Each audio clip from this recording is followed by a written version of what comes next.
ladies and gentlemen of all ages, boys and girls. Thank you for tuning in to yet another episode of Angry Meat Production. We appreciate you coming in and letting us be a part of your lives week in and week out. We hope to do our best to present you with something that your eardrums delight in. Whether you're looking at us on YouTube or Rumble, or listening to us on Spotify, Google, or Anchor, or any of the other podcast services that we are currently on or trying to get on. We thank you. And if you don't mind, at the end of every episode, stop by, leave us a comment, leave us a like. If it asks for 5 stars, we'll take 5 stars, even if you don't like us. 5 stars are what it's all about. With that being said, we hope you enjoy our attempt to make our advocation our vocation. Ladies and gentlemen, let the games begin. Welcome, Angry Faithful. Today on Nerd Sports 109, we're going to talk about the good old game of car curling. You have my attention. Yeah, it's in Russia. They use cars. Apparently, it was made by some kind of insurance company. And it's the same rules of curling, except to use. Guarantee it probably wasn't Liberty. Liberty. You know, I mean, you got this damn ostrich out there. Emu. Oh, it's an emu. That's right. An emu. He's an emu. You're right. It My right. bad.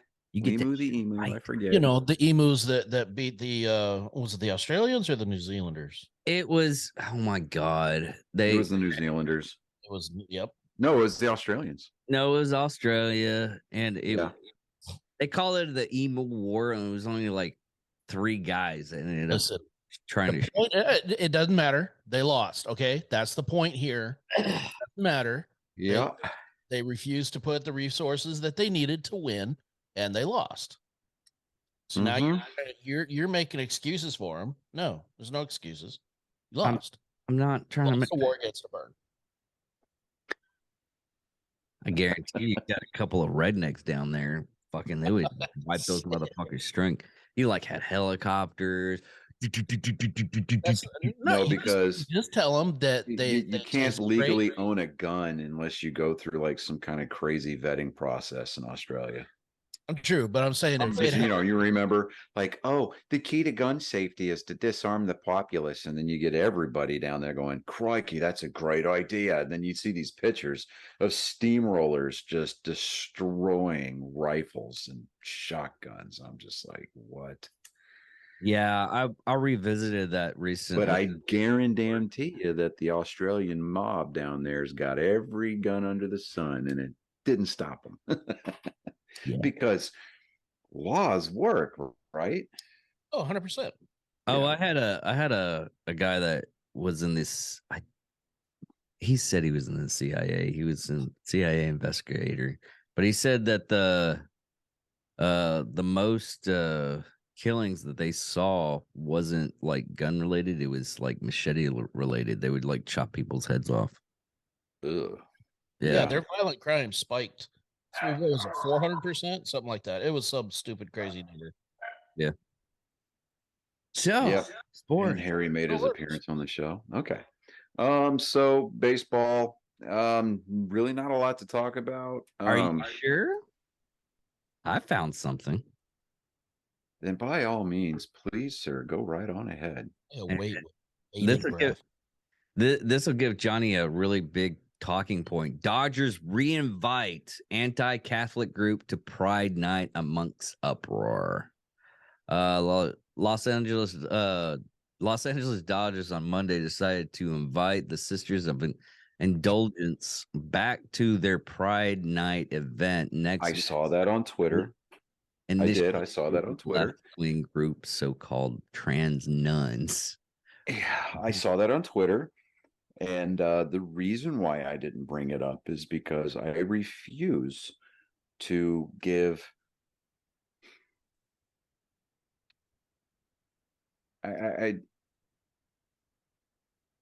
by acknowledging things and acknowledging certain individuals in this world, you kind of give them credence, and there go a little bit of a victory.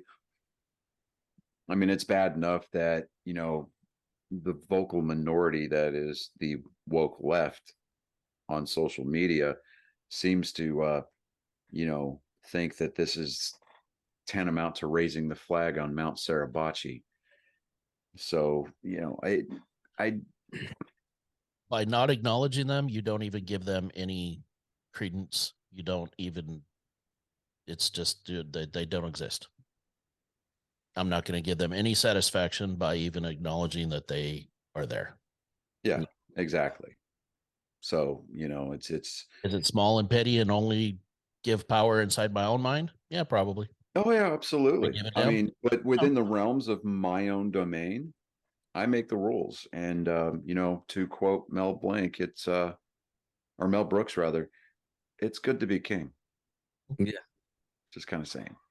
Yordan Alvarez from the Houston Astros. He's kind of going off on a little video games, tear. He homers twice last night and hits a grand slam in the what amounts to the 8th straight victory for the Houston Astros here lately. Anytime it seems like anybody going up to Miller Park up in Milwaukee, it's just kind of turned into a home run fest. Kind of have to wonder. So that video was up to date that I sent you. It was like video. It was a clip that every time he hit a home run, they ended up like doing like a hit to like a person or something like that. Mm-hmm. Yeah, I mean, hilarious. Dude, David found it's crazy, man. Topical and on time, and wasn't from like 3 years ago. Yeah, I mean, David sent a relevant sports related. David. Yeah, I know. I was kind of proud, man. But in the essence of not giving certain things acknowledgement or credence. No, we need to give this one credence because it's never happened. I know, but see, here's the thing. Chris, you and I understand what it means to be humble and be humbled, whereas David, anytime you stroke his ego at all, he suffers from premature ejaculation as it is. This is true. I was trying to give him a gold star so that maybe we could have it again. If it could happen again, you know what? Here starts a trend. What? I tell you what, David, you get the Perry the Platypus Cush ball of the show. There you go. Fuck yeah! All right. So he gets a game stick. He's got the game stick. Dude. I mean, he's got the game stick. It's exactly what it is. He's got the game stick. Speaking of, I mean, sticks. Those sticks are where it's at, man. Those sticks are pretty damn good. But finally, I mean, you got to. I mean, the only thing now is that he's got to find somebody with a hot girlfriend and get a squeezy by the dock, right? You got to find somebody else to what they call it. Aqua dump. Yeah, an aqua dump. Yeah, there you go. Gotta have somebody because it's not a squeezy unless you have somebody next to you getting an aqua dump. Yeah, there you are. Take an aqua dump. So there's that too.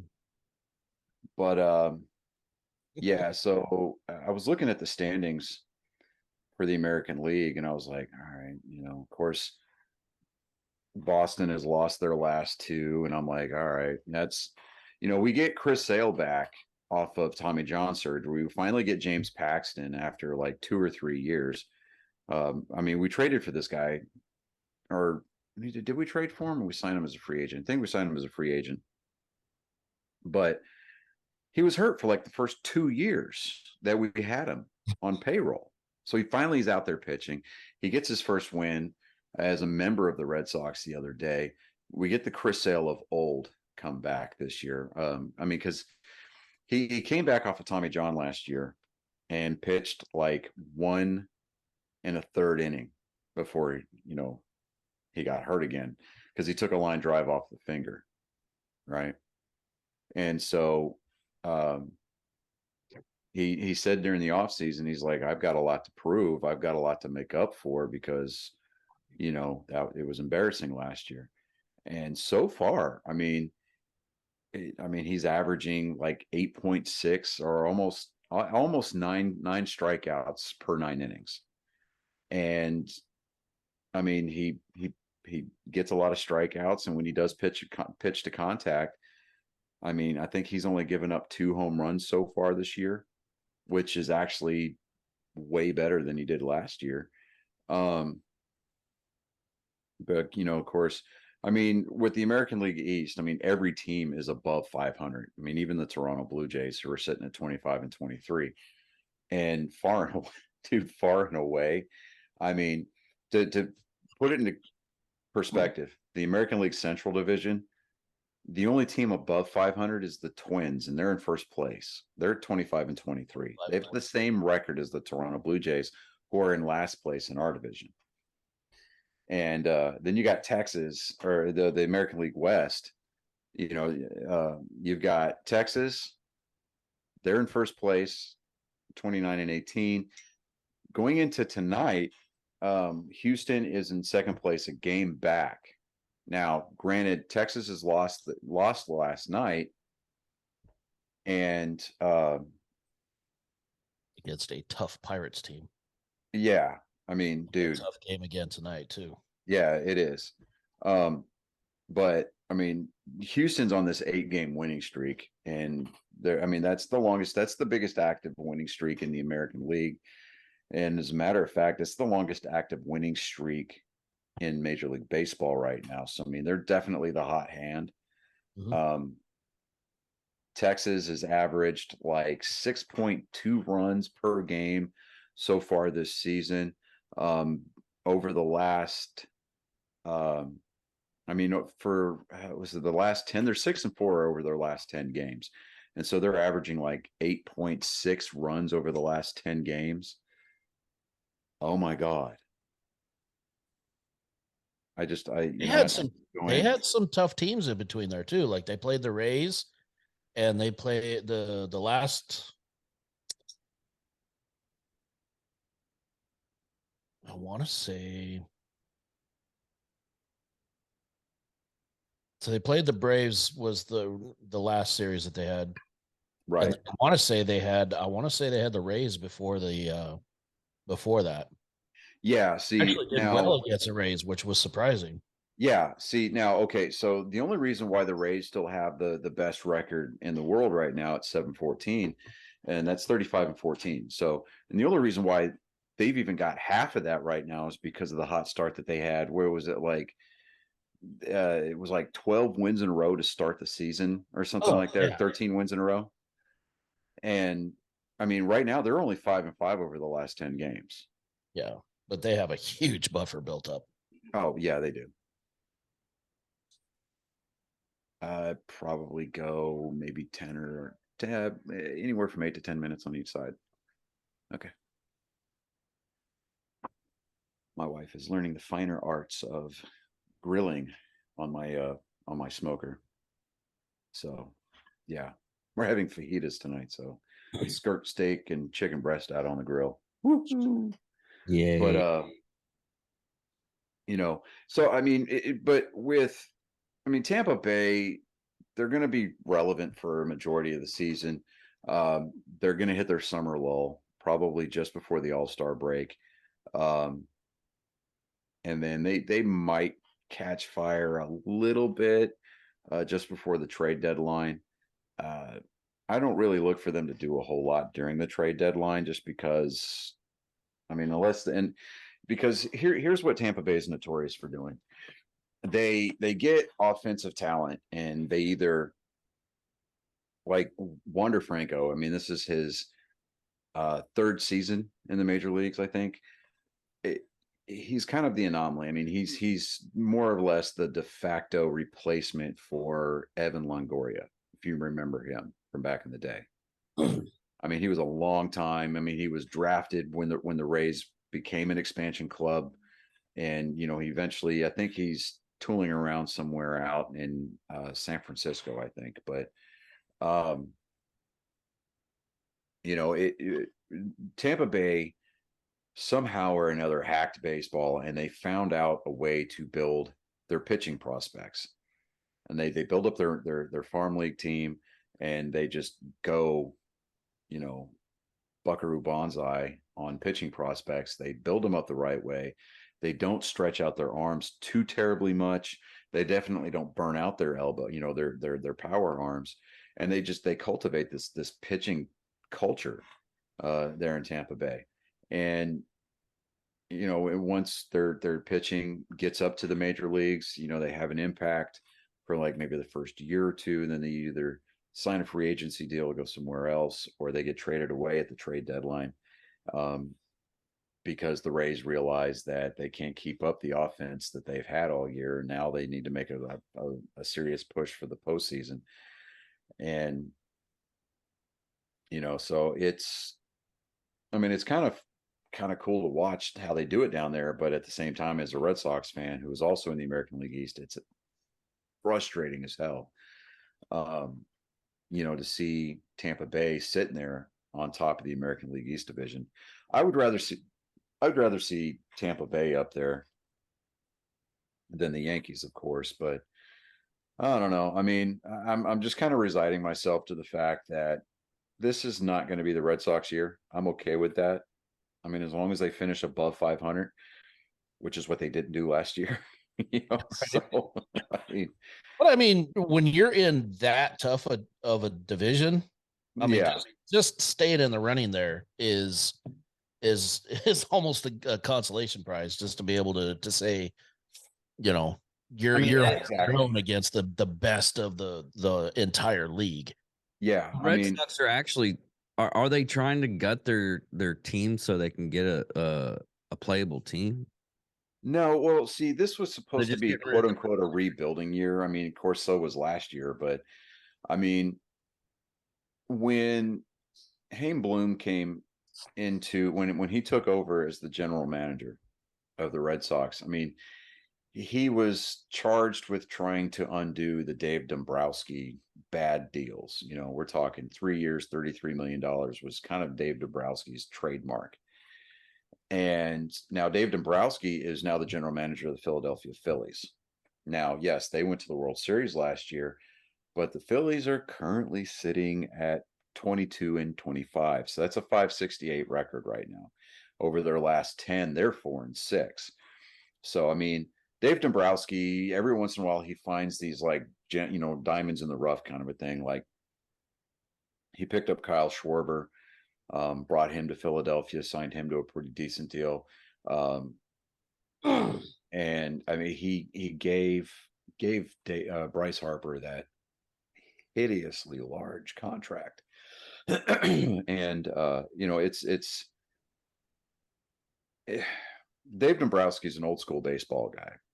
He's not afraid to spend the money, but when he starts feeling like that, that the gaze of Sauron, so to speak, from the head office, he likes to go into that default 3-year, $33 million kind of a mode there.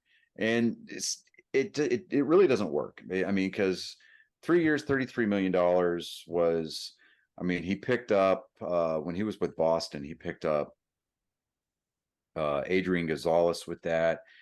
He picked up, what was his name? I can't even remember his damn name. Last name is Crawford. A horrible, horrible, horrible player.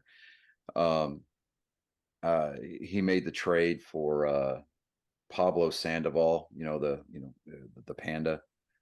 That I mean, just good Lord.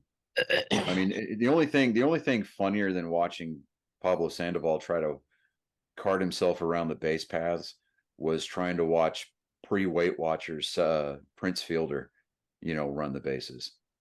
It's just, it was tragic. But with Haim Bloom in Boston, I mean, he goes out and he signs these players, and it's like, okay, he goes out and gets Enrique Hernandez, he gets Alex Verdugo as part of that Mookie Betts deal. That when he traded Mookie Betts to the Dodgers, right? Yeah. And that he gets. Let's see, he was responsible for letting Xander Bogaerts go. And now, granted, when he let Xander Bogaerts go, I mean, it freed up a lot of money, so that way they could go out and get Mashiata. So I'm good with that. When they picked up, I mean, because when Japanese players come over from the Japanese leagues, they have to enter the major leagues a different way. They have to. It's a lottery pool basically, because the teams own the rights to those players in Japan. So part of the money that a major league team ponies up to get these Japanese players goes towards the initial money goes towards buying out the contract from these Japanese clubs, because there's no such thing as free agency in Japan, like at all. Like when you find a team, you play for that team unless you get traded to another team. There's no, hey, my contract's up, I'm going to go somewhere else for more money. No, you just go in and pay to the bosses and they sign you for a new contract. But and speaking of Japanese baseball, I saw that Trevor Bauer, who undoubtedly is one of the smartest baseball guys out there as far as like pitching mechanics and how to throw a baseball, basically, right? He's been getting absolutely shelled in the Japanese leagues right now, and he got demoted to the farm league down over there, basically the Japanese minor league. Yeah. And the first pitcher that he faced in the Japanese minor leagues, he gave up a home run to. So I don't know what's going through the mind of Trevor Bauer. I don't know if he's going out there trying to just stink up the joint, hoping that the Japanese league is going to be like, look, we're just going to release you, go back to the States. And then he tries to make his way back into the major leagues that way. Or if he's just over there and something's not sitting right with him, either he's hitting the sake too hard. I don't know. But dude, he needs to figure it out, pure, plain and simple, because he got handed a raw deal with the sexual assault allegations anyway. And so, I mean, the damage was already done whenever the case fell apart for the prosecution. And then it came out that the accuser's story was just falling apart. And so the district attorney's office had to drop all the charges because there was no evidence there. But the damage had already been done. Yeah. So, wasn't he like in a different state or something like that? Yeah, I mean, he had all of the evidence to support his alibi.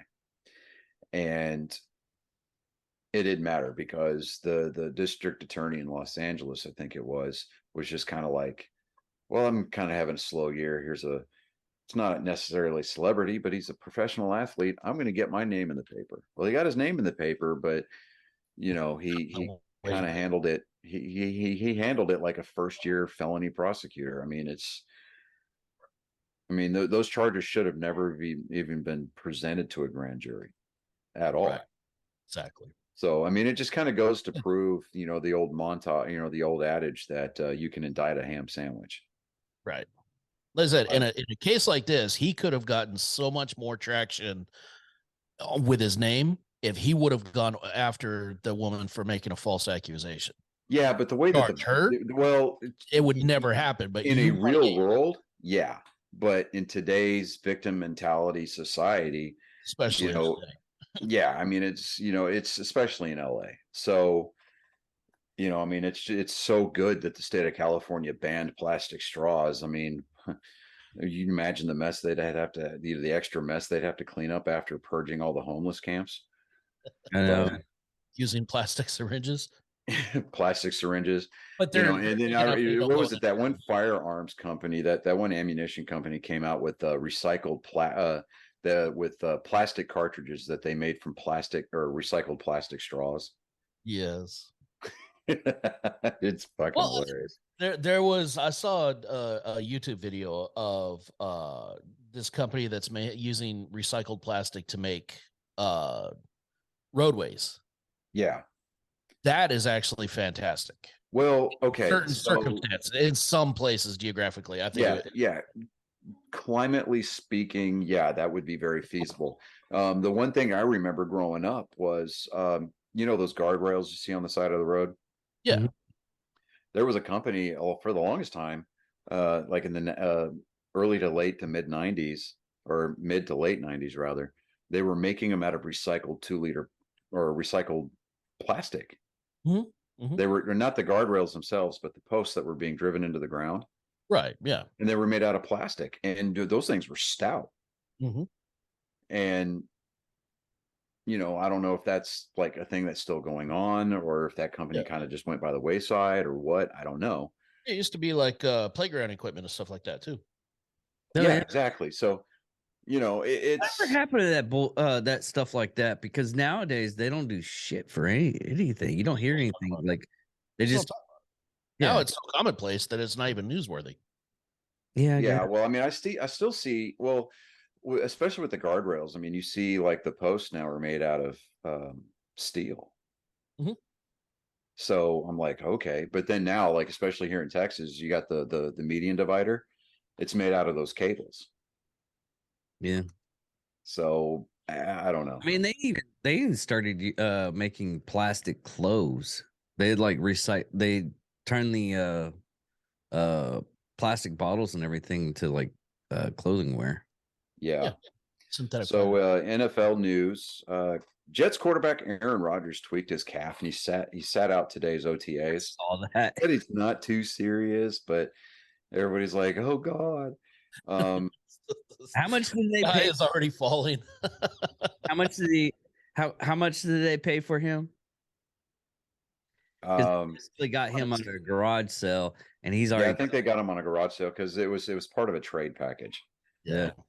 But let me see here. Um, they said that Roger Goodell said that he expects the sale of the Commanders to be approved by the owners committee.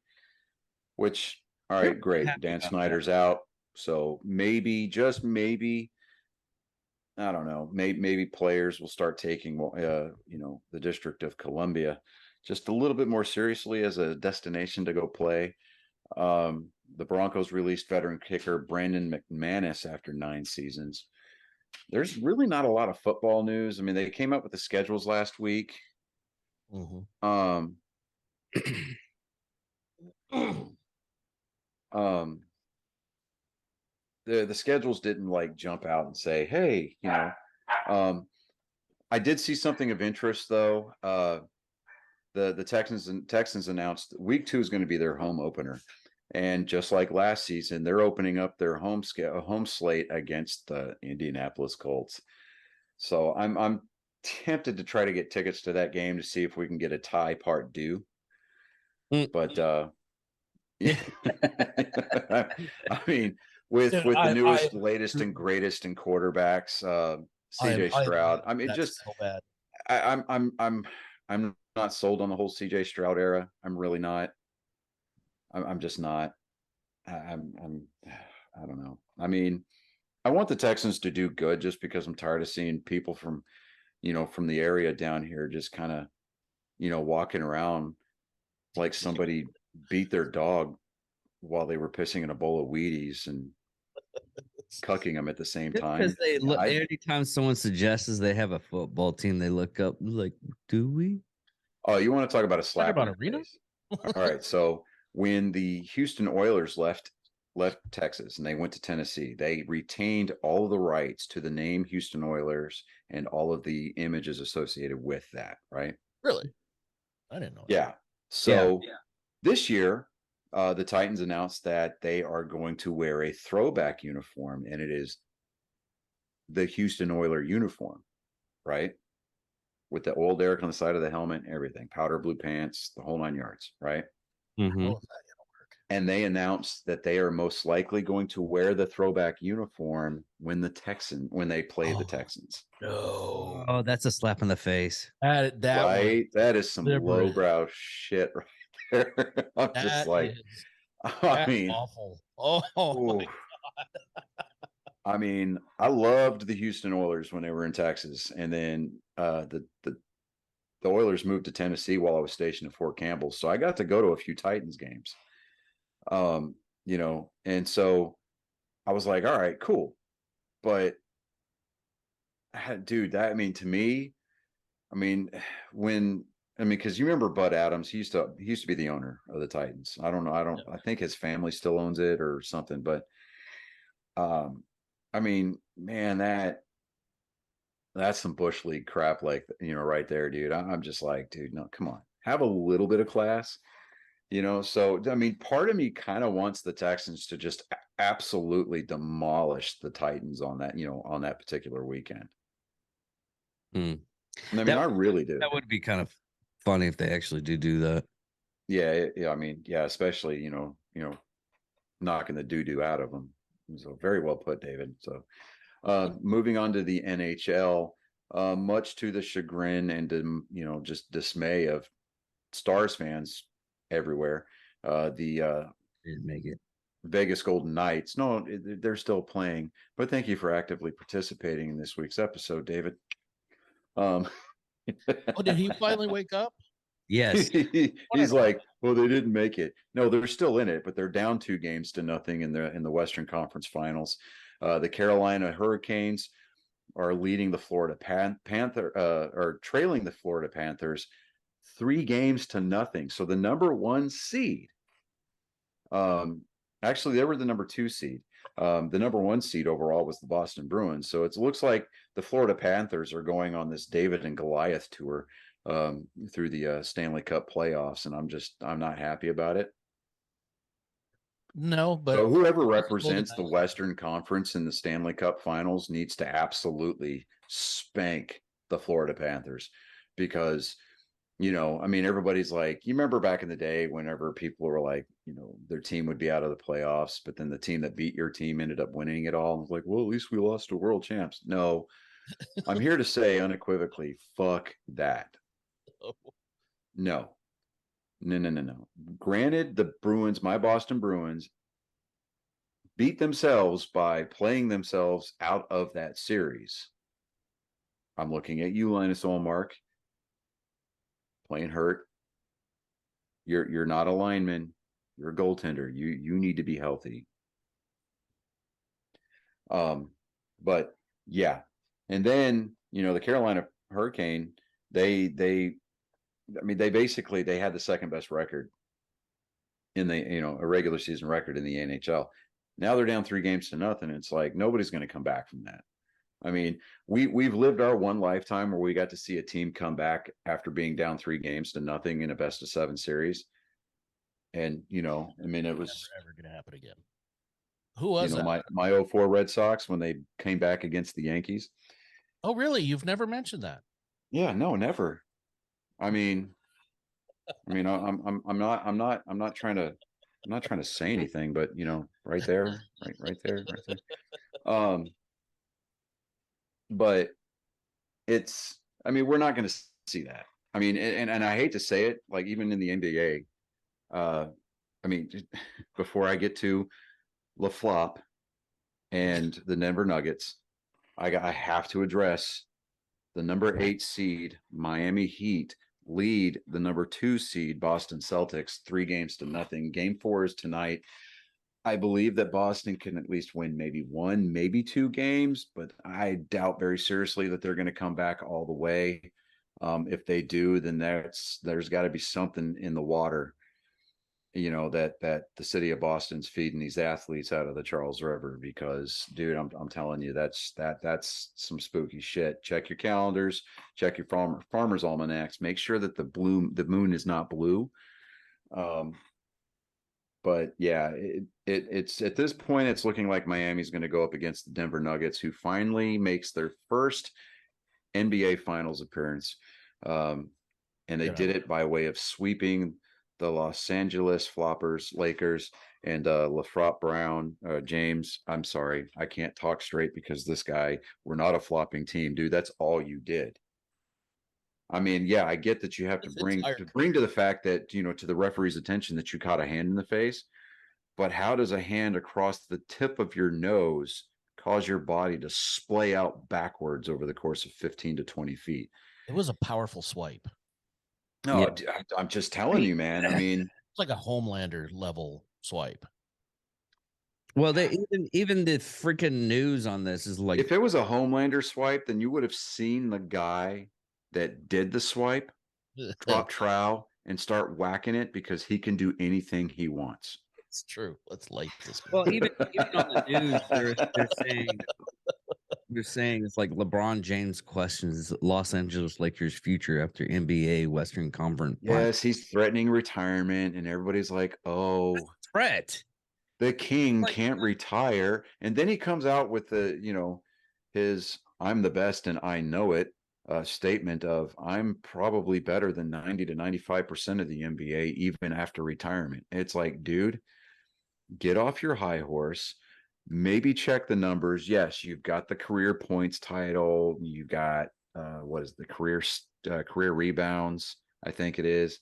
You definitely got the most flagrant fouls called against title. well, it's Um, also the fact it's like they had that one show and Shaq was on there, and Shaq was like, yeah, I mean, Shaq, it's dude. like I mean, Kobe. for all And of the other guy for was all like of Shaquille O'Neal's, Kobe's dick, and Shaq was just like, "What about Jordan?" yeah, dude. I mean, now to be fair, okay, if we're going to have a conversation of the greatest of all time, I mean, if we're going to have a legitimate GOAT conversation as it relates to the NBA, okay, I mean, you can talk about generationally. You've got Magic Johnson versus Larry Bird, and then eventually you're going to have Jordan versus Magic. But I mean, Jordan in the playoffs, where let's be completely honest, it matters, has the best numbers Mm-hmm. career wise. I mean, he's 6-0 in the finals. Every time that he led a team to the finals, they won the finals. He closed the deal. And he didn't have these super teams, these big power threes around him. He didn't build these teams. He made the people around him better because after Jordan retired, you didn't hear anything about Scottie Pippen. You didn't hear anything about Dennis Rodman outside of Dennis Rodman marrying himself and then marrying Carmen Electra and then filling out Carmen Electra like she's a job application. Then the men making friends with Kim Jong Un. You know, it's he made the people around him better. Just kind of like Tom Brady did with his receiver core when he was playing in playing in the NFL. You had people like Wes Welker, who virtually was an absolute nobody, second string at best in a competitive market. He comes to New England and he becomes the number 2 target for Tom Brady, and he's setting all kinds of numbers. Yeah. Gets traded, no, actually he signed a free agency deal. He goes to play with Peyton Manning in Denver and drops off the face of the earth. So,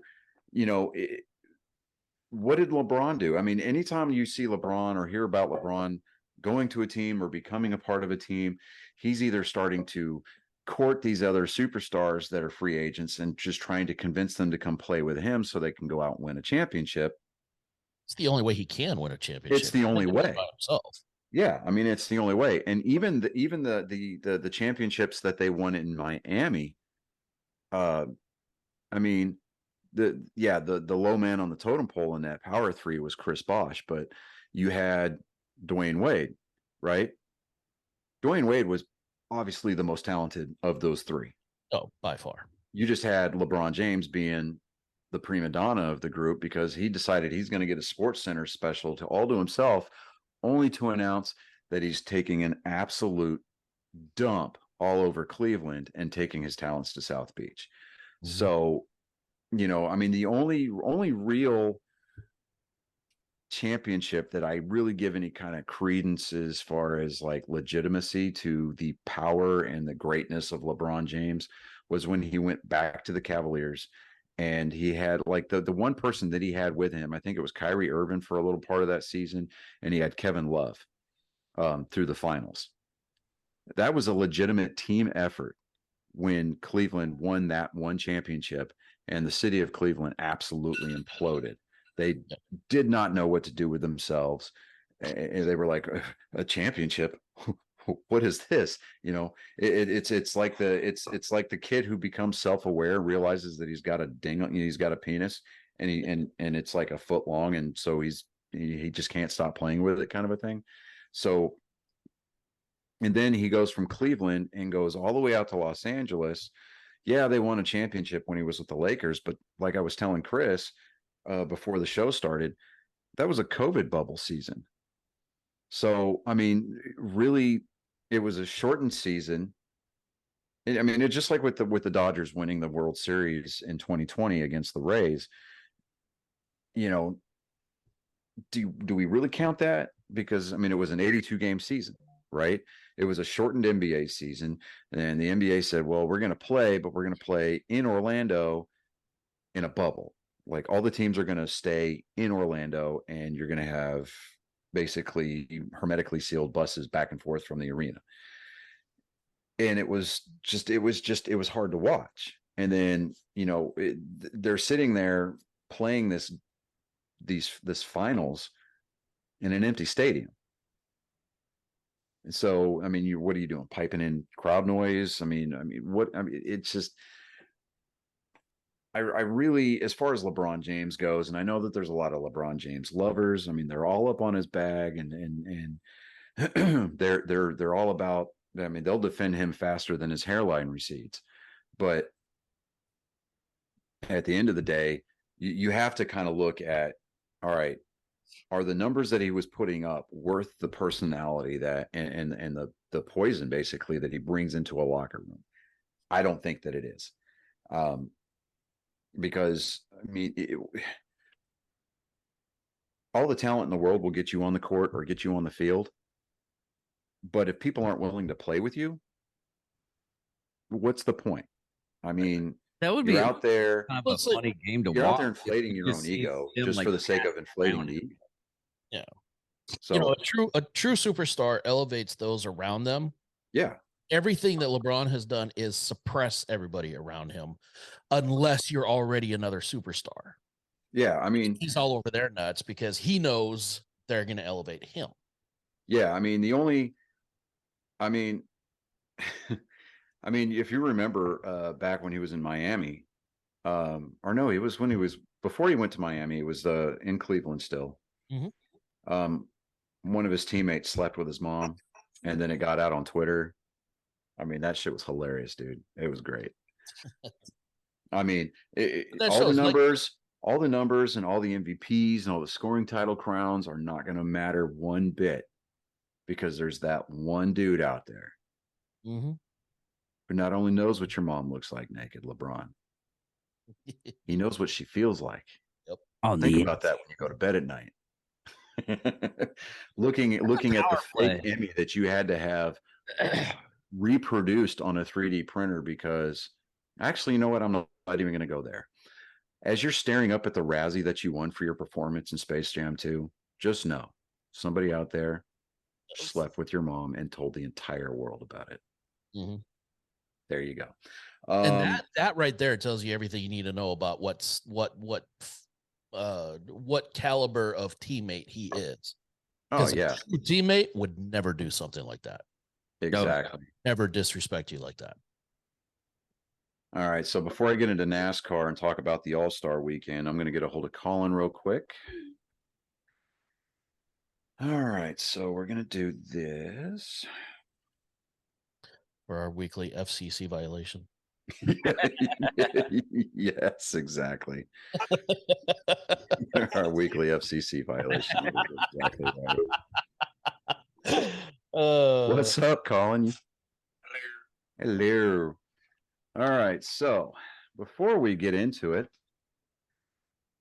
I have to pay homage to our lovely sponsor. This week's installment of Joke Time with Colin is brought to you by Mobile Notary Mindy. She is certified with the National Notary Association, bonded to $100,000. She has E&O insurance. She's on Facebook at Mobile Notary Mindy. That is a tongue twister. I'm never going to be able to say that properly. She's Google verified. She's also Ron Commission. She'll be offering remote services in the month of June. And just for those who are local to the Brazoria County area, if you are a veteran or have a veteran in the family and need general notarization work, she is offering free notarizations to the families of veterans through the end of the month of May. She also does wills, powers of attorney, medical documents, healthcare proxies, living wills, certifications of trust, assignment of personal property, HIPAA waivers, advanced healthcare directives, and I-9 verifications. So check her out on all the social media platforms. She's connected, and personally, she's kind of hot, but I'm biased because she's my wife. So there you I go. also hear that she's learning how to run a grill now too. Yes, and she is also learning how to run a smoker / grill. So there's that. And as I stare at the FaceTime video of Colin on my phone, I see that he's got his switch in his hand. So it tells me that he is again embroiled in the motions of playing The Legend of Zelda: Tears of the Kingdom. But he has put down the controller because he has heard the call. He has seen the torches lit. The beacons of Minas Tirith. The beacons are lit. The beacons are lit. Sauron's armies are on the march. There's so They're many headed for that game. It's funny as hell. for Gondor. The battle upon which will make the battle for Helm's Deep seem like a skirmish. We don't have to wait for the sun to rise on the third day. We don't have to wait for Gandalf the White to come riding in. It was a fifth day. It was a fifth day. That's right. It was the fifth day. Thank you for that. You're welcome. Be ready, ladies and gentlemen, boys and girls, angry faithful of all ages. It is that time once again for your sensibilities, your morality to be questioned, to be offended, and so eloquently put, for the FCC to yet again listen in to our show in an attempt to fine us like we actually give 2 shakes of a rat's dick. It is that time once again for my genetic code, hailing from the deepest, darkest regions of my nether parts. It is joke time with Colin.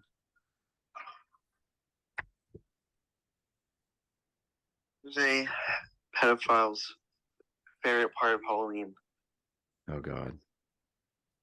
Free shipping. Oh my God. Oh my God. Oh wow.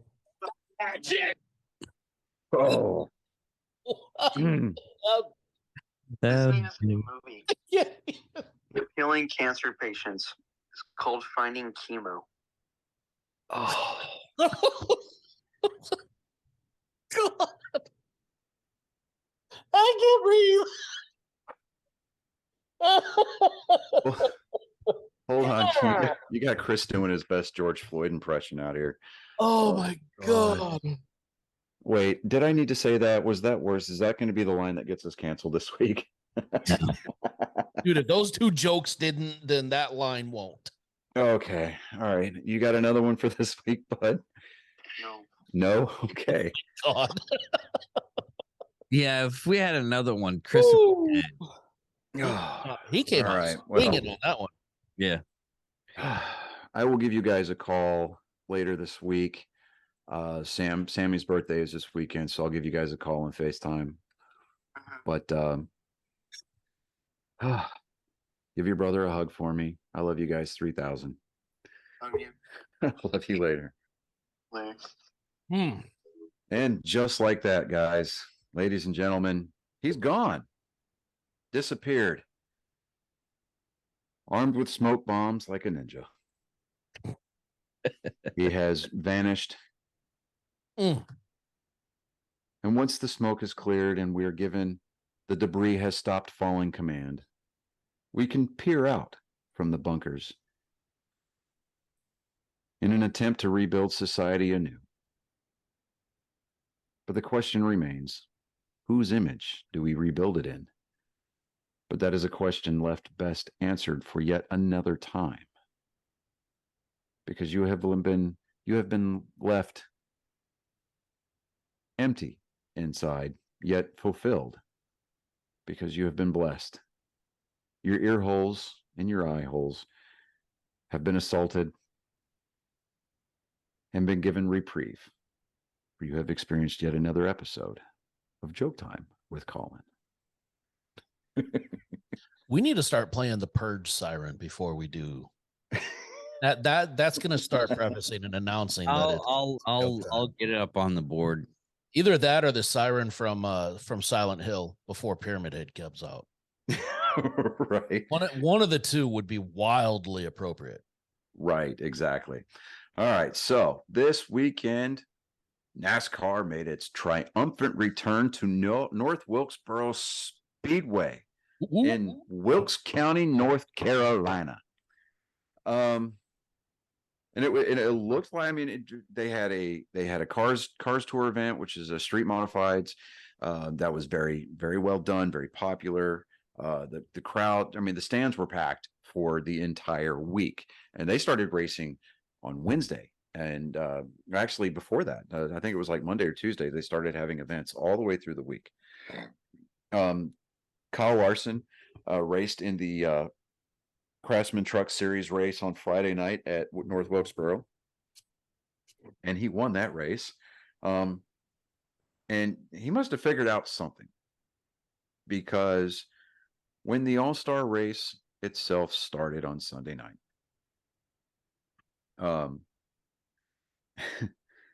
he started. I'm trying to think where. I'm trying to see where he started.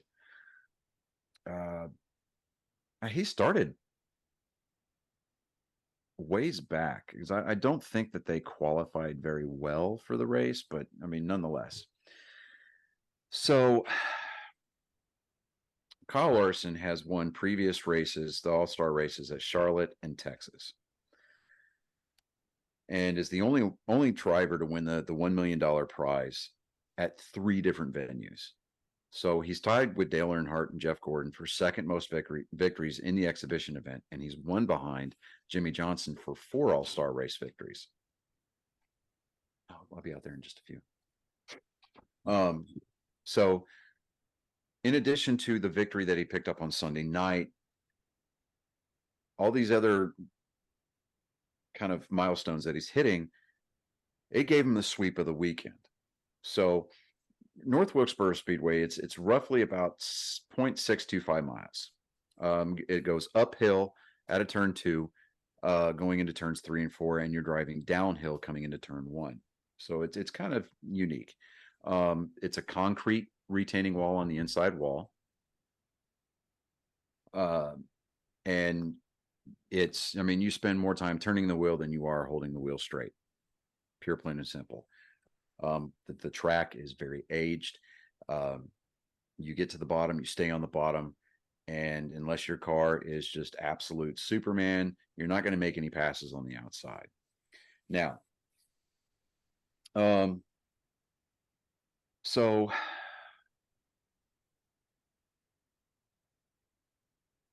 Larson admitted that they were kind of god awful all weekend as far as like the practice was concerned. He had the worst. He was the worst on like a 30 lap average, and went backwards in a heat race on Saturday. So they had to start further back than than they would have liked. Now, there was a wreck on lap 18 when Ricky Stenhouse Jr. spun on the front straight. The tires had only had 18 laps on them. So a lot of the leaders said, we're not giving up the track position because we only got a certain amount of tires that they can use for the entire event. So you had 2 sets of tires that you could have used in pit stops for the first 100 laps, and then you only had 1 set of tires for the second 100, right?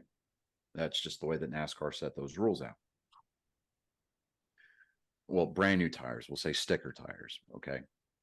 So when the caution came out, and Kyle Larson and a couple of other cars, to include Kyle Busch and Kevin Harvick, I believe, came in, and they pitted on lap 18. They got a splash of fuel to top the tank off, and they got 4 brand new Goodyear Racing Eagles. Kyle Larson was then busted for speeding on pit road, so he had to go to the end of the tail end of the lead, of the field on the restart. Now, Kyle Larson drove through the field like he was driving through the field in a video game on easy mode.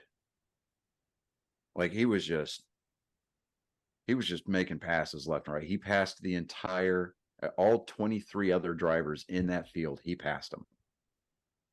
Pure, plain and simple. I mean, cars that they were like, yeah, I'm reeling the leader in, who at the time was Daniel Suarez, who drives the number 99 car for Trackhouse Racing. Up to that point, Daniel Suarez had led all 55 laps up to that point when Kyle Larson eventually ran him down. He passed him. And Kyle Larson not only led the rest of the way, but we're not talking about straightaways. Distance that Kyle Larson had on second place Bubba Wallace. We're talking Bubba Wallace would come out of turn 2, and Kyle Larson's coming out of turn 4, about to cross the start-finish line. So we're talking a half a lap. I think at one point Kyle Larson had up to a 7-second lead over second place. And it was funny because I had to listen to the radio broadcast on Sirius because we were on the road coming back from Wichita Falls after dropping my kids off. But listening to the announcers, Rusty Wallace, he's a NASCAR Hall of Famer, Winston Cup champion. He was in the booth. And then, of course, you got your announcers in the turns, like Dave Moody's always in turn 1. But they were like, on this, what kind of plan do the other crew chiefs all up and down pit road have to try to figure out the Kyle Larson mystery here? And they couldn't come up with one that involved clean driving. So they were praying for a caution. And then on the restart, you just rattle his molars by giving him a shot in the bumper and making him think about it before, on the restart kind of a thing. And that's the only way that you were going to get past him.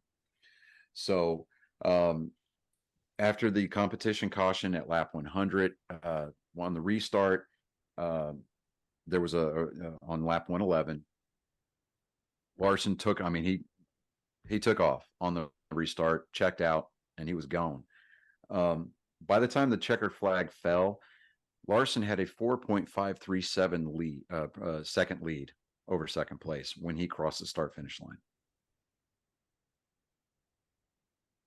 To say that was a dominant performance by Kyle Larson is understating it vastly.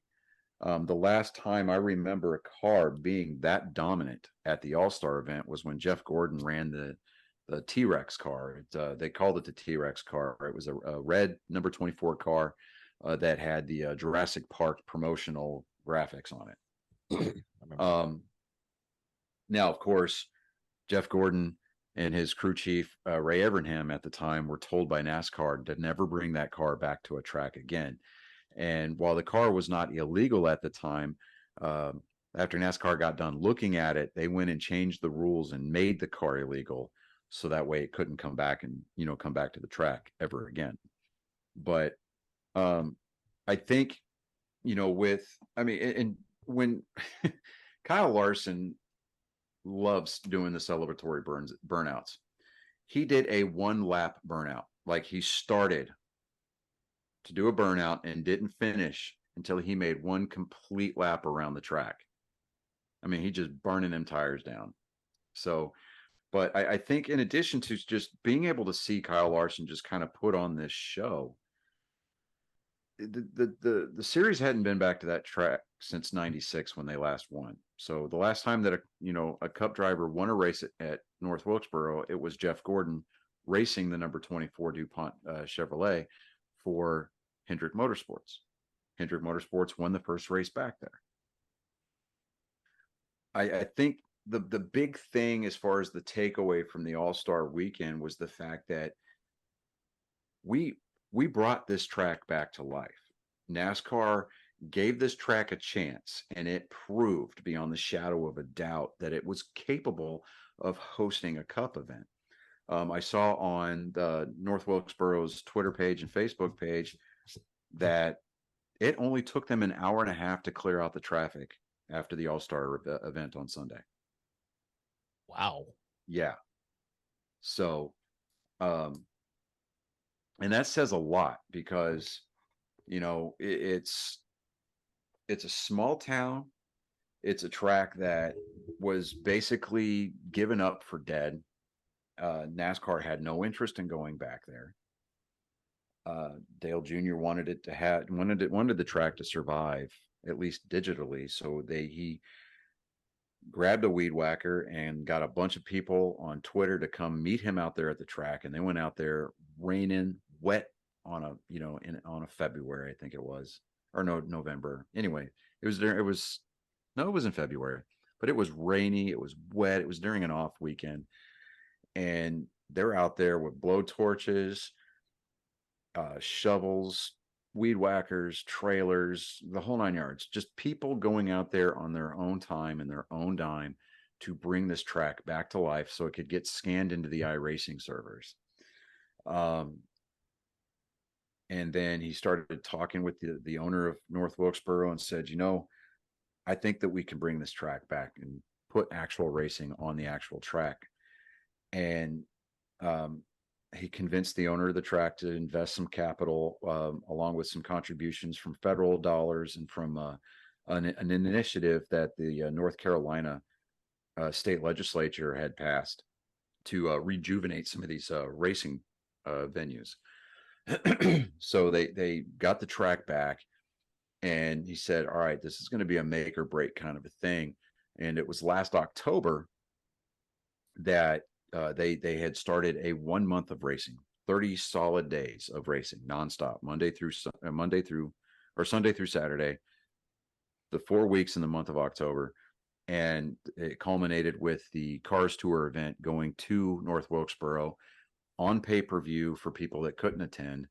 And I mean, the track sold out every night that month. People showed up in droves. The local, the local businesses there in Wilkes County, they absolutely just made hand over fist money just infused into this county and into this town.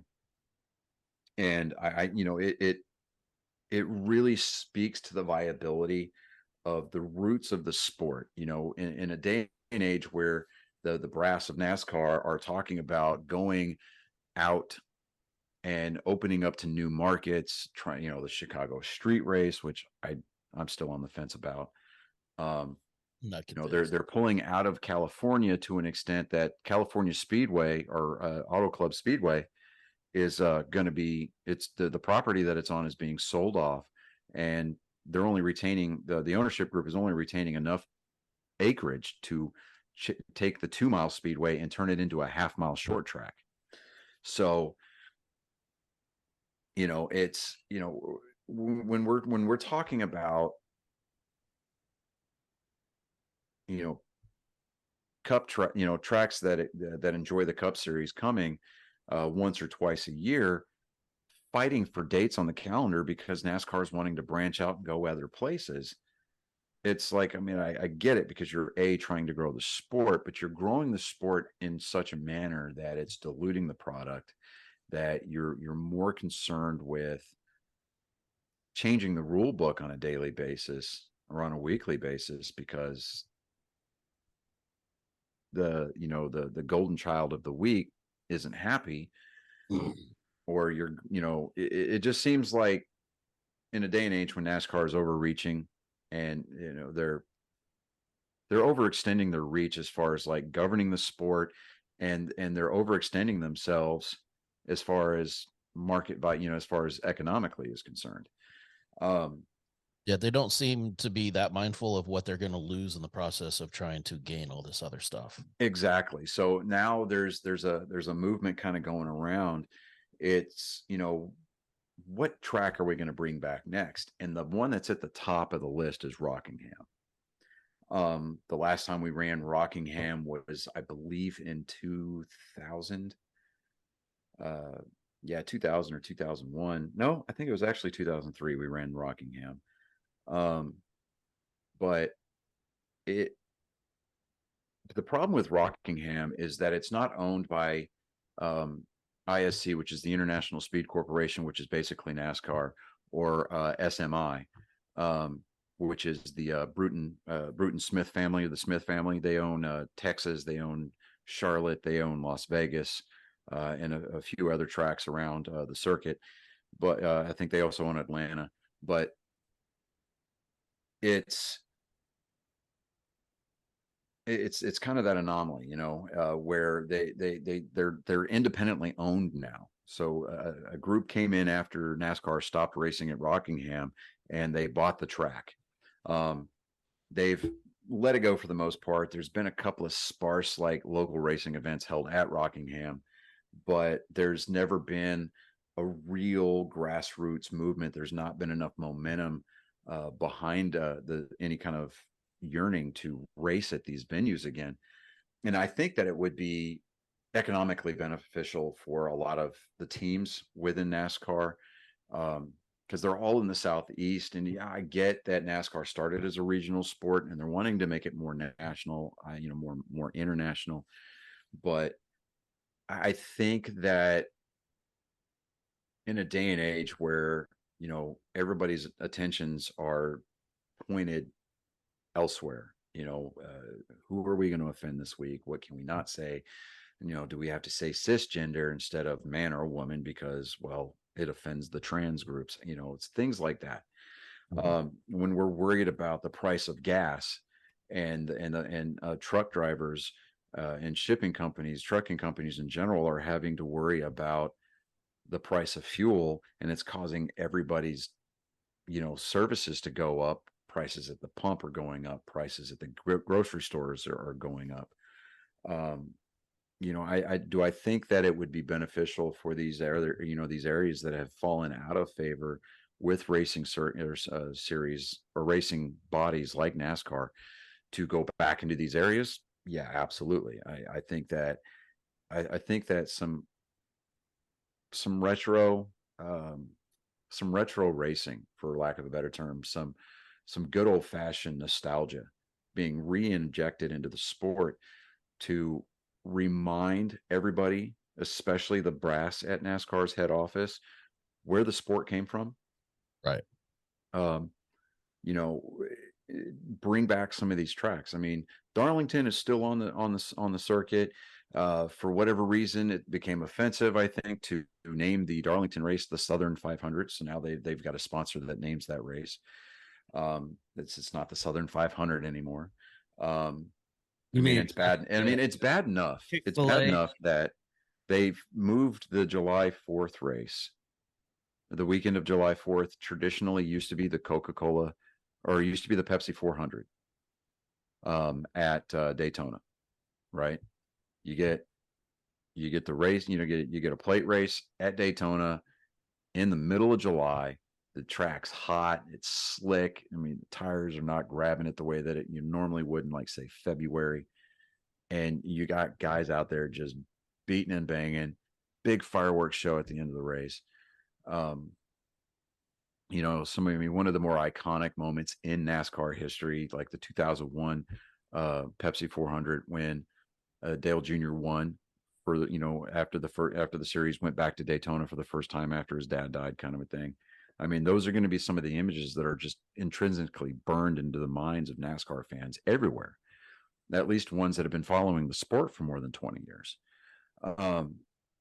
And yeah, I mean, you can kind of put me into the camp of the old guard where, you know, I yearn for some of that, you know, not necessarily the cookie cutter tracks, but like some of the short tracks and some of the intermediate tracks, the 1 mile tracks, you know, the Rockinghams, the North Wilkesboros, the Darlingtons, the Bristols. And is while we're on the subject of Bristol, I mean, I think that the Bristol dirt race is just, it's a novelty, and it's something that's just kind of worn itself out. I mean, the novelty on it is gone. The novelty from the novelty race is gone. Right. The way that Bristol used to be configured, I mean, yes, they bill it as the last great Coliseum now, and it's great. Tickets are still hard to get. But I mean, I remember back in the day when, you know,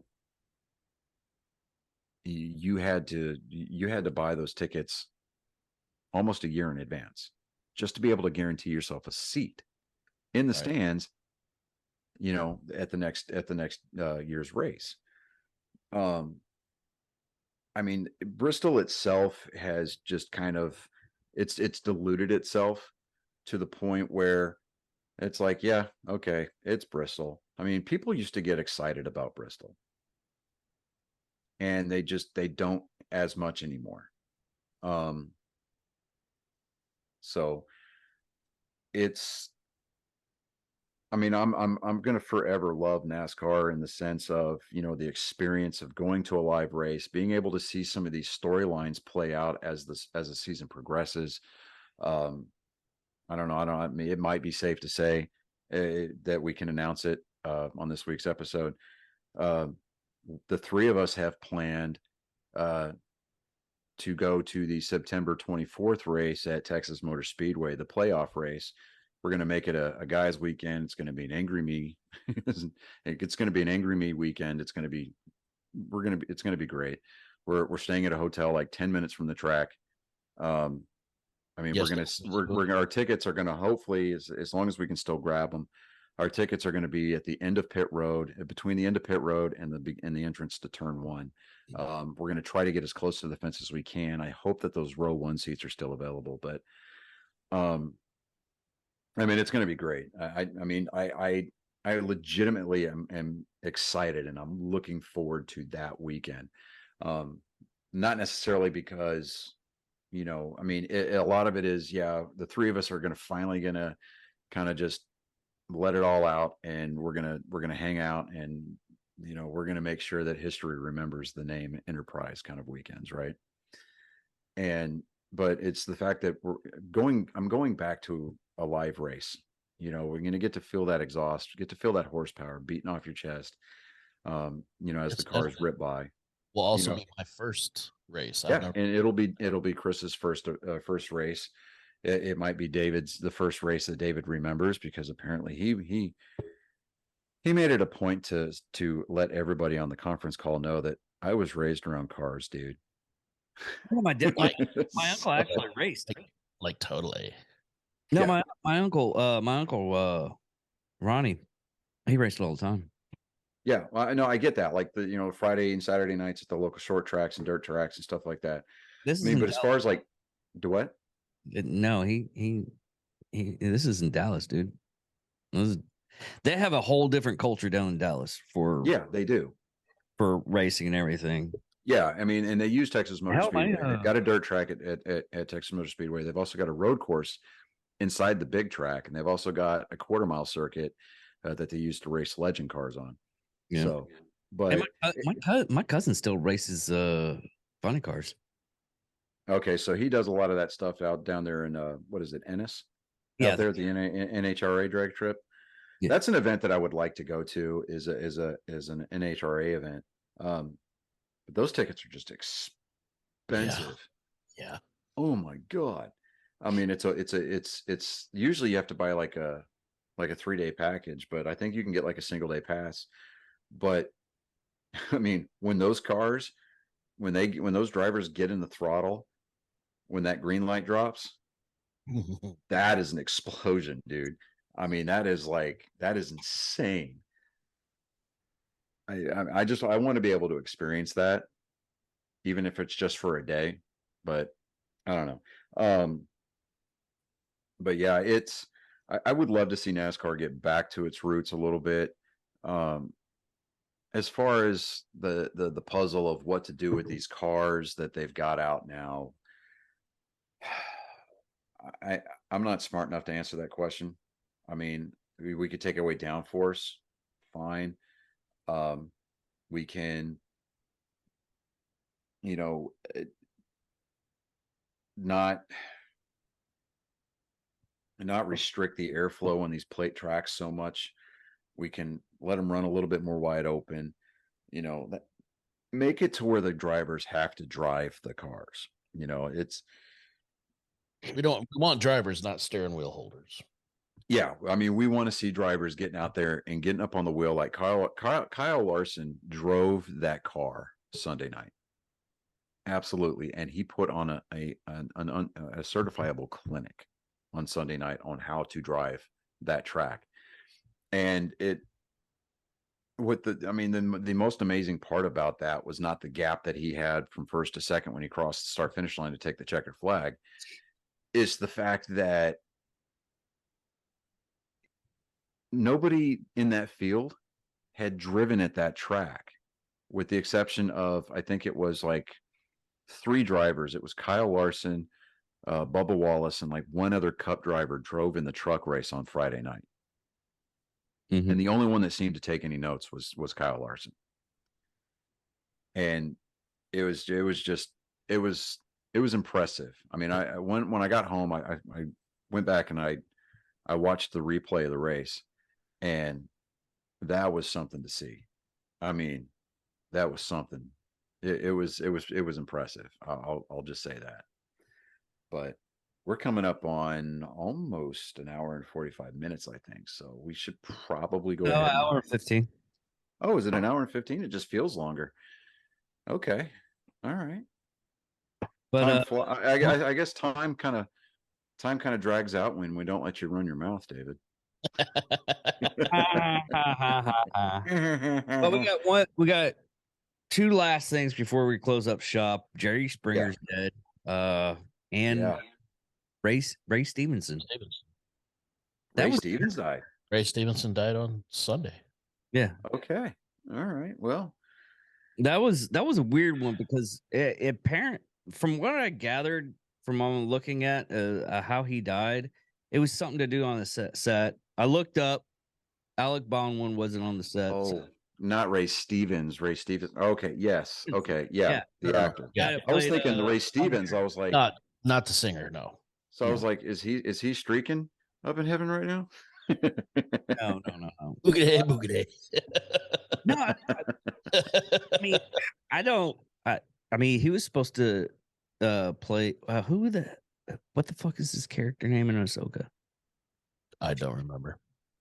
Yeah, because he was. I mean, they're going to do. Ahsoka's already filmed.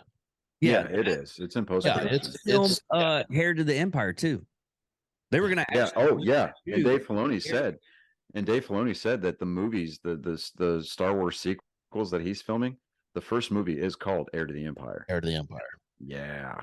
I am beyond Timothy excited. Zahn is finally getting his Yes. I am so excited. You have no idea. I am too. Yeah, no. Okay, so with the writers' strike that is going on in Hollywood, for those of us who care, don't let the momentum or the swell of support for a potential Star Trek legacy series die out with this strike. That would be a crime. Right. The petition is still gathering signatures, so you need to go out there and find it and sign it. You need to stay actively vocal on Twitter, because if we don't get a Star Trek legacy series, the franchise is going to basically die. What would the Star Trek Legacy series entail? It would follow Captain Seven, Raffi as first officer, and Jack Crusher as the consultant to the captain. It would be it, Would pick up it would exactly be on the where Enterprise Chrome G. left off. It would be on the Enterprise G, and then Geordi's daughters. Well, his one daughter, the one that's the pilot, she's piloting the Enterprise. I thought G the other daughter was on there as well for. Well, no, she was at the Fleet Museum with her dad, and the only reason why she was there on the Enterprise to begin with was because she went with her dad when he beamed over. Okay, so she went back. I thought for some reason she was still on the ship. Yeah. What I would love to see, because between episodes 9 and 10, there's actually a 1 year difference. There's a 1 year time span Between episodes 9 and 10. I didn't know that. Yeah, because Jack had the opportunity to go. I mean, they fast tracked him through the academy. They had to repair the Titan to rechristen it the Enterprise G, and the That's true. Enterprise D was finally I mean, it was given a special escort according to canon. It was given a special escort back to the Fleet Museum for it to finally be retired. Beverly Crusher was named Admiral. She was reinstated into Starfleet and named Admiral of the Medical Branch. And she had to institute all of these protocols to put filters in the transporters That's right. To get rid to of weed all out the Borg DNA That's- and catch all the changelings that were still there. That's true. So That's yeah, true, 'cause I they want to did see kind what of want happened all during those- that year. So what did the Enterprise D do? I mean, was it pressed back into full-time service? I want to know what happened to the E model because remember he said we obviously Okay, so according to the E, and- it was lost during a classified mission, and it was not Worf's fault. yeah. So but if you want to see before anything it that was remotely his happened to the D on its final mission, you have to watch Star Trek Prodigy on Paramount Plus, because the Enterprise E does make an appearance in Star Trek Prodigy. Hmm. But according to canon, the official lore is that the Enterprise E was lost during a classified mission while Worf was in command of it. So if he's in command, it is his fault. Yeah. Yes and no. I'm going to stick with the whole it was not his fault just because it's Worf. Yeah, though he said that before, and it 100% was his fault. No, because any other time that like when the D initially crashed into Viridian 3, oh, that was totally Troy's fault. She was at the helm. And then she was at the helm again during Nemesis when she rammed it into the into the Romulan ship. I mean, yeah, true. Because and I'm not gonna lie, dude. When I saw Deanna jump up, she's like, I know where they're at, and she jumps up and gets behind the helm. I'm thinking she's gonna crash the damn ship again.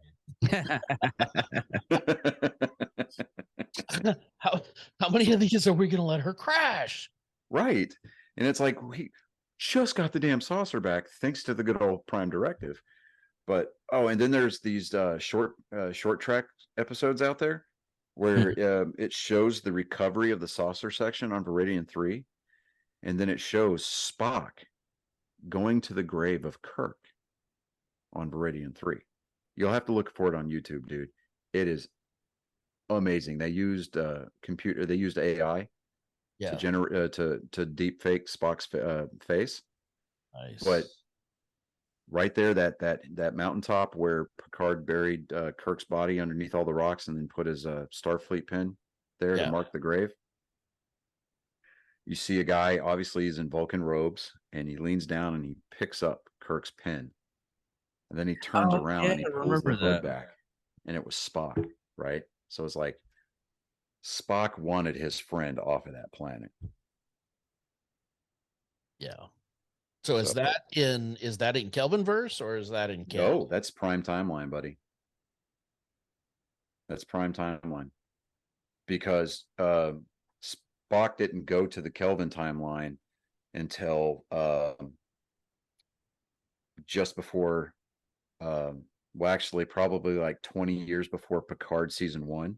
That's true. You're right. Yeah. Now, what I'm going to be interested to see is that I think it's episode 5 of the upcoming season of Strange New Worlds. There's going to be a Lower Decks Strange New Worlds crossover. Jack Quaid is going to play the live action version of the character he voices in Lower Decks, Bulmer. Because there was a promotional shot during one of the previews. They're in the transporter room. You got Captain Pike. He's there on the transporter pad, and then you see 2 Lower Deck uniforms behind him. So everybody's kind of losing their minds about that episode that's going to be coming up. But the question is, and obviously there's going to be some kind of time travel involved, or hope maybe it's a holodeck episode, because Lower Decks takes place in 2380, whereas Strange New Worlds takes place in 2240. So there's like 100 and something year difference between the two. Right. Because Lower Decks takes place after The Next Generation. Because if you watch Lower Decks at all, there's episodes where Captain Riker, who is in command of the Titan, make appearances in the episodes. So it takes place after the Next Generation crew disbanded and went their separate ways after they, and Worf got command of the E. But yeah, it's going to be funny. It's going to be hilarious to see if that whole episode is just a holodeck episode. That would be kind of taking place in the holodeck. I don't know. It just seems like cheesy, like the last episode of the Enterprise. Yeah, Enterprise. I did not like the way that they ended that. And had we gotten a third season, we would have seen the NX-01 refit, where the Enterprise NX-01 would have gotten a secondary hull. That would have been a more natural evolution from the Enterprise NX-01 to the NCC 1701 Constitution class that we saw in the original series. Yeah. But because Paramount decided that they didn't want to renew for a third season, we never got to see the NX-01. But however, the NX-01 refit is now canon, because if you go back and look and just kind of like pick apart the footage when the Enterprise, when they're going around the Fleet Museum in Picard, especially at the shot where the Enterprise D is coming out of space, out of Bay or Hangar 12 for the first time. If you look in the way back, the NX-01 refit is at the Fleet Museum, so it's officially canon. I do remember seeing that. Yeah, so the NX-01 refit is officially canon. I would have loved to have seen a more natural conclusion to that Enterprise crew. Now, I am reading a book right now. It's a Star Trek novel that it takes place after that series finale, right? Because you know how Trip died at the end of that season? Yeah. Well, it turns out that he ended up faking his death because he's now a member of Section 31. Oh wow. Yeah. So it's called the Good That Men Do, or The Deeds That Good Men Do, or something like that. That's his second TV show that he ended up like changing over and changing everything, because his character did the same thing in Stargate Atlantis, because he became like half wraith type thing. Yeah. But okay, so like I'm trying to think here. Have you watched Lower Decks at all? Not really. It's worth it. The only reason I got into it, I've been looking for an excuse to start it, but I wanted to get my youngest stepson started on Star Trek just to kind of get him into it, because I'm like, I don't want to be the only nerd in the house, and so we're the only Trek nerd. Let's put it that way. I mean, you're below. I mean, being a Trek nerd is being below in a lot of areas. I mean, a lot of people go up and become Star Wars nerds. I mean, Star Trek. I mean, it's like there's levels. you wouldn't have Star Wars unless you had Star Trek, and then, but conversely, we would not have Actually, the we movie. wouldn't Let me have. finish talking before you open No. that cock holster. It'd be We Buck would know. Rogers that Listen, started the because Star Wars. Trek came out in the '60s, good sir. Star Wars came out in '77. Now, because the Star Wars movies were so popular, it convinced Paramount Studios to greenlight the motion picture for Star Trek.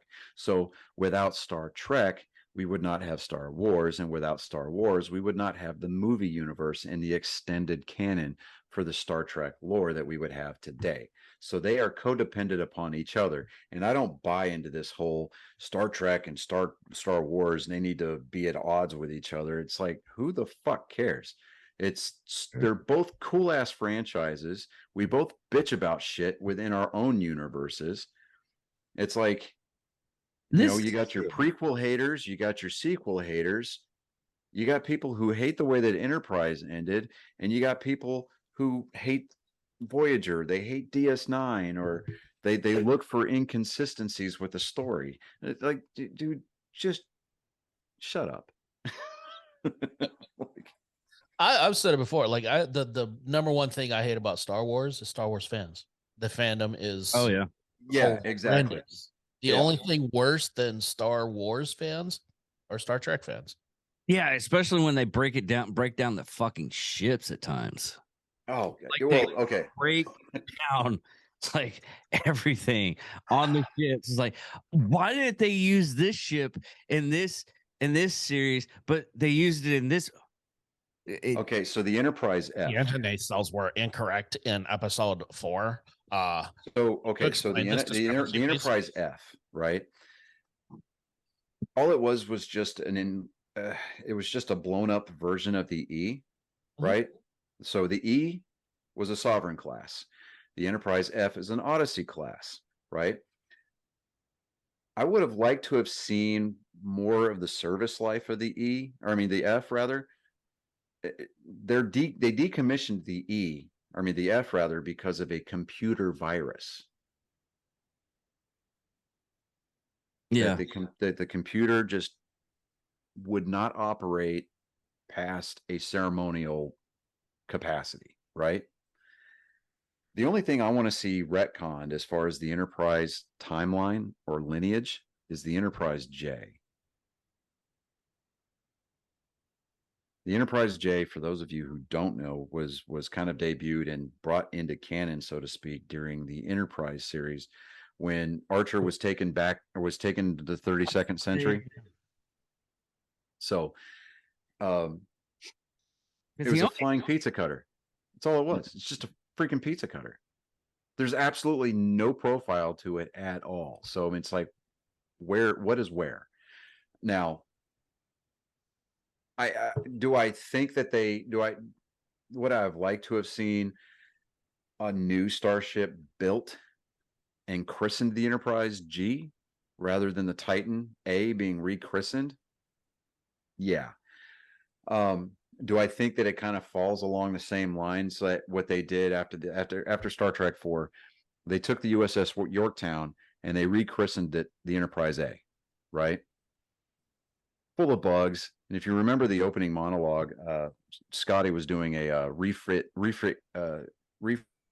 shakedown crew vlog, right? Because this is a bucket of bolts, it's a piece of junk, and half the doors on it don't work. And whose job do you think it is to get them to working right?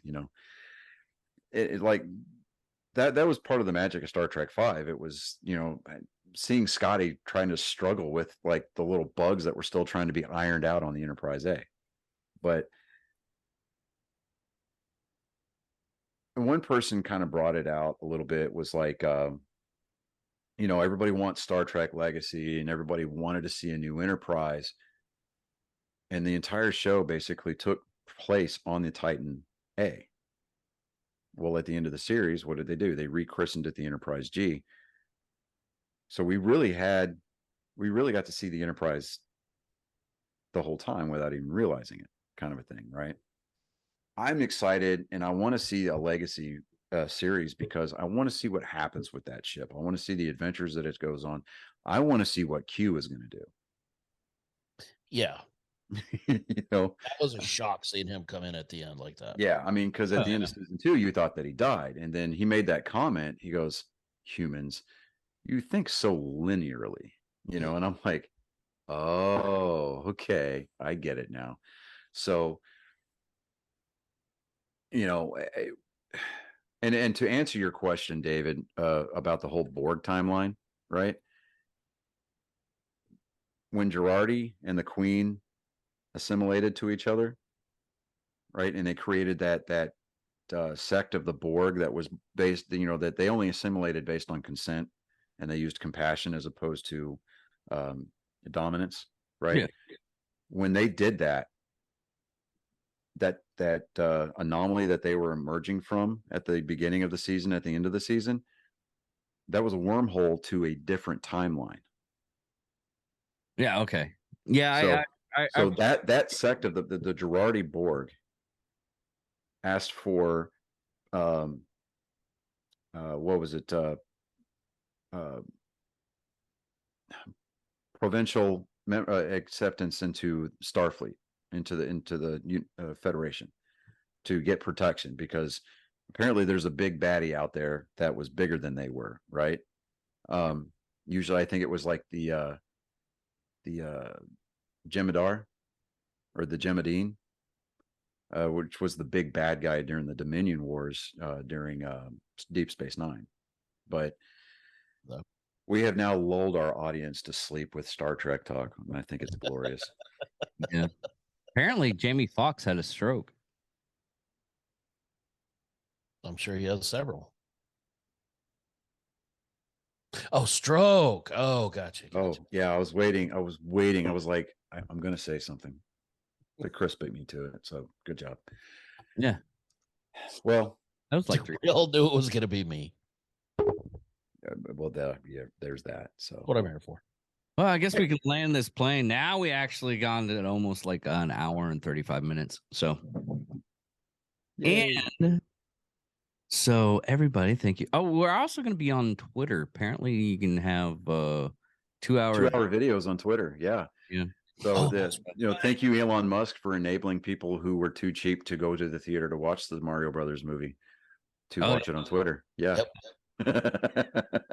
You knew as soon as he started putting 2-hour video limits on there, you knew they were going to start putting movies out. Oh, yeah. Yeah. So it's going to be funny to see where Twitter goes over the next year or two. Especially since they got a new CEO that's, oh my God. Yeah. I mean, she's conservative. It's amazing. Mm-hmm. So, anyways, everybody, thank you all for listening. Thank you all for watching. And I'm David Dickerman. I'm Johnny Skelton. And I am Chris Cheka. Thank you for watching Nerd Sports. Listening. Episode 108? 107. 107. 109. 109. Oh, wow. God, Nice. where have I been? Yeah. Rip Van Winkle over here. All right. Thank Later, you. everybody. Deuces.